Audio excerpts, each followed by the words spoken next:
ఓవైపు దేవుని మీద కోపం, దేవుని వరకు అన్నీ విడిచిపెట్టుకుని వచ్చాను, ఓట్లు సంపాదించేవాడిని అన్నీ మానుకుని వచ్చాను. ఏది బ్రతుకురా ఈ బ్రతుకు వచ్చా.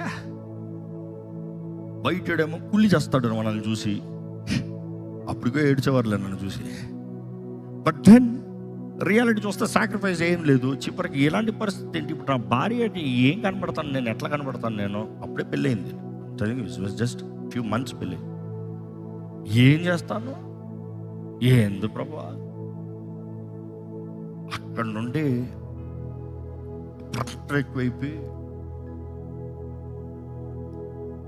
దేవుని ముందు ఆయాసంతో ఉంటూ అన్నది ఇంచుమించు తెల్లవారుజాము 4, మేబీ 3:45, 4 ఉంటుంది. ఒకేసారి దేవుని స్వరం వినపడుతుంది, కానీ టోన్ డిఫరెంట్. ఎవడరా నువ్వు, ఎవడరా నువ్వు అన్న మాట వినబడేటప్పటికి నా జీవితం ఒక ఫ్లాష్ అవుతుంది, సర్రని ఫ్లాష్ అవుతుంది. దిక్కు పరిస్థితి, చచ్చిపోతాం అనుకున్నా. అవన్నీ ఆ ట్రామాస్ అంతా ఒక్క సీన్ సర్రని ఇట్లా ఇప్పుడు వచ్చా.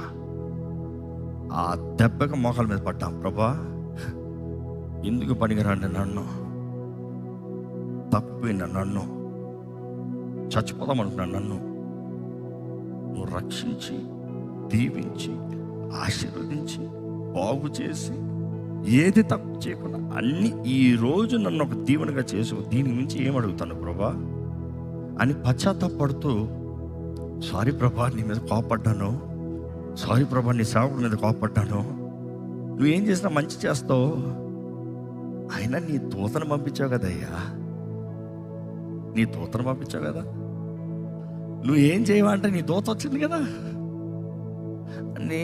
ఆ టైంలోనే నేను రాసిన పాట నిన్ను నేను విడువనయ్యా. ఏమన్నా ఏం, ఆ ఫస్ట్ స్టాంజా చూస్తే నా లిటరల్గా దట్ ఈస్ ద సీన్. ఆ సీన్ మీద రాసింది.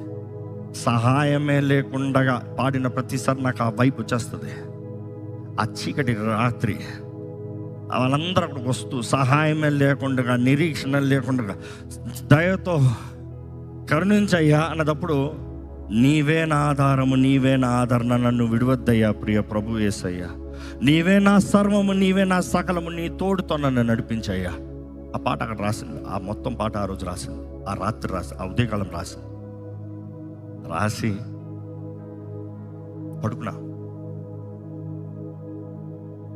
నువ్వేం అవ్వకపోయినా పర్వాలేదు ప్రభా, నీ కొరకు బ్రతుకుతానయ్యా. మా రెండో అన్నయ్య వచ్చి నా తలుపు దెబ్బ కొడుతున్నాడు. ఇంచుమించు 6:30 టైం ఉంటుంది.